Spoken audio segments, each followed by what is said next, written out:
Title IX, it depends on who you talk to. It can be a very complex law. But the reality is, I mean, it is a federal law, and clearly it states that you should be providing, any institution that receives federal monies should be providing equal opportunities for both boys and girls, or men and women. And it's been painted as an athletic issue because of the visibility at the Division I level, but the reality is it's a federal law for all programming, all educational programming or activities. Beware out there, let's go ladies! It came out in 1972, and 30 years later we're still discussing on what does this really mean. And there's been a lot of discussion lately on, gosh, Title IX needs to go away because it's done all these terrible things. But the reality is we still have a long ways to go as far as equal equity treatments for females and girls in sports. However, the three-prong test is something that it has been out there. It's public information. It's certainly what universities use, and quite simply it's broken into three parts. And prong one is what you would hear people talk about as far as proportionality. And basically what that is saying is, okay, if you're going to have a sports program, that the number of opportunities for your women should match up to the number of undergraduate enrolled students that you have. Prong two is the ability for an institution to demonstrate that they have continued to expand programs for women, that they've added sport programs. And that usually is a 5 to a 7 year window where you can actually say that we have added programs. The third prong is definitely assessing through interest surveys the ability to prove that you have met the abilities and interests of the underrepresented class, which would be the female student athlete here. I think that they should be equally funded because, I mean, we're both out there given the same amount of time and, you know, doing the same thing. So we should be, you know, given the same amount of money to do what we want to do. Well, athletics has impacted, you know, every part of my life in terms of how I approach my classes, how I approach my future goals. It's given me a lot of confidence, and it's also taken off like the pressures that I think a lot of other women feel from society in terms of how they look and how they're supposed to act, and maybe in terms of discrimination and stuff, because I'm lucky I've never felt discrimination because I've always been a part of athletics where the coaches were very supportive of female athletes. The law is simple, but implementing the law is where it becomes very complex. So one of the implementation, or what most institutions are doing in order to stay in compliance with prong one, is what we call roster management.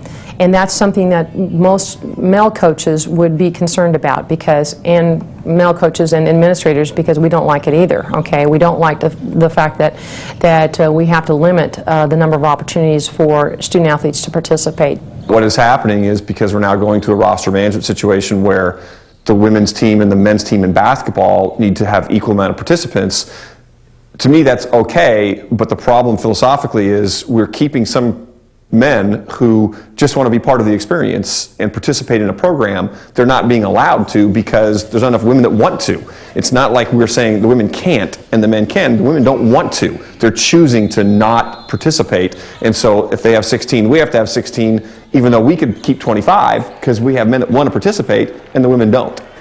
Having grown up in the era where women had to fight for every little inch on the athletic field or every little bit of progress, Title IX was like a godsend. It was like, oh, finally, we'll get some, chance to be successful, to succeed in a different arena. And women were succeeding long before that. They just didn't have the resources that the guys do, and now they have the resources, and now you can see the effect.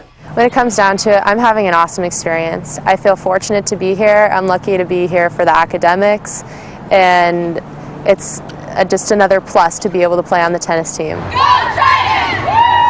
Basically, Title IX itself, anytime you have, like I said, a government edict that's a bureaucratic piece of legislation, you're really putting administrators and coaches in a bind where if they're not able to use common sense to apply the guidelines that they're being given. If you're going to tell me that every single situation in every school in America is blanket this, blanket that, that's ridiculous. And I think that that's what they're trying to apply the rule of Title IX, and I'm not sure that that was the intent. I mean, I think that the intent was needed. I think that it was something that served its purpose, and now I think it needs to be looked at and restructured only in a way that each institution can hopefully they'll take the law of Title IX, they'll be fair, and they'll do what they're supposed to do. At UCSD, I think we've done that, and I'm not sure that it is fair that, in our case, we have guys that can't participate in men's basketball that would like to because women's basketball players don't want to. it seems like there are a lot more men who would like to be on the cross country team than there are women who would like to. And so to keep the numbers of men lower to fit, a 2% difference in student body percentages between men and women seems, I have a problem with that. I have a problem because it does seem that you're cutting off opportunity from men in order to portray the idea that men and women have equal opportunity here. But to me, as an athlete, that translates as 4 people not being able to be on a team that they should probably be able to be on. The Secretary of Education under the Bush administration formulated the 15-person commission that hosted 4 town meetings across the country this past year. And one discussion is looking at being 50-50 is usually how you would look at equality, but now they're looking at regardless of enrollments, because it comes back to prong 1, regardless. If your female enrollment was 65%, we're still going to cap you as only having to have 50% opportunities for women, and we're going to give you a range of anywhere from 2 to 5%, so it really wouldn't even need up to 7% actually, so it wouldn't really even need to be 50%, it would be 43%, so 43% of the opportunities when your enrollment is 65%. So that's one of the proposals that are out there. If you have, as a lot of schools are going to, a majority women, shouldn't the opportunities for women be more because there are more women in the institution? Why should men have more opportunities when there's more women at a school? Why? I don't think that that's relevant to anything, for the main reason is that now we're talking about students, not student athletes, and I think that maybe more women choose to go to college than men. Title IX was about opportunity. And once we've opened those doors of opportunity, if someone doesn't want to walk through that door, that's their choice. It's not being closed on them. They have the opportunity, they just don't want it.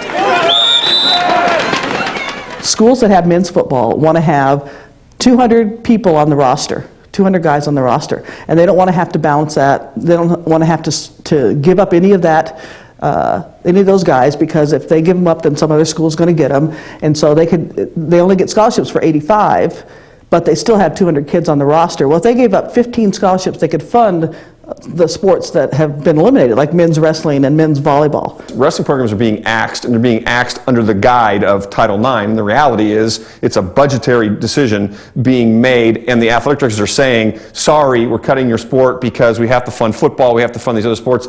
My own personal feeling is that football is an entirely different sport, so let's remove football from the equation and just say football is its own entity, it's football. Let's not apply Title IX to that, let's apply Title IX to the rest of the athletic department. I'm not sure that at most of those schools that football should have their own athletic department just for football, and they should be separate of the rest of the intercollegiate, because it's a business. I mean, it's not really intercollegiate athletics, it's a business. Well, UCSD, obviously, we don't have a football program, and that can be a plus and it can be a minus. There's just a lot of things that we need to put in place before we would have the resources, both the facilities and the human resources, to be able to manage such a task as bringing on a football program. The fact that there are many schools across the country that do not have football, and some programs over the last 10 years that have dropped football because it wasn't this moneymaker that people think. I'm at a school that doesn't have a football team, and our basketball team isn't exactly a huge revenue-generating team, so I would say that I don't think they should be exempt from Title IX rules and regulations, because either way they are opportunities for men, and so to completely exclude it would almost be admitting that, oh, these are on a higher wavelength, on a whole different, level than the rest of the sports, and so you guys will be down here, and since these are such great sports, then we're going to give them special attention. They're not even going to be subjected to the rules. And I think I have a problem with that, because I think that that's, in essence, saying, well, that's not equal opportunity. Like, we're making really great efforts to give you equal opportunity minus these 2 huge sports. Unfortunately, I think there still needs to be laws regarding this, because I don't think it would have happened way back in the 70s if we hadn't had the law. And I just with everything, I think there just needs to be laws so that the schools are held accountable, there's rules mandated, and some people aren't going to like the laws, and it's going to be hard to sometimes enforce them, but I think there still needs to be a federal law regarding this. Anything worthwhile is going to take time and it's going to be a struggle. And so I think we should just keep fighting through it, and women should keep prevailing and going out there and practicing and doing awesome things.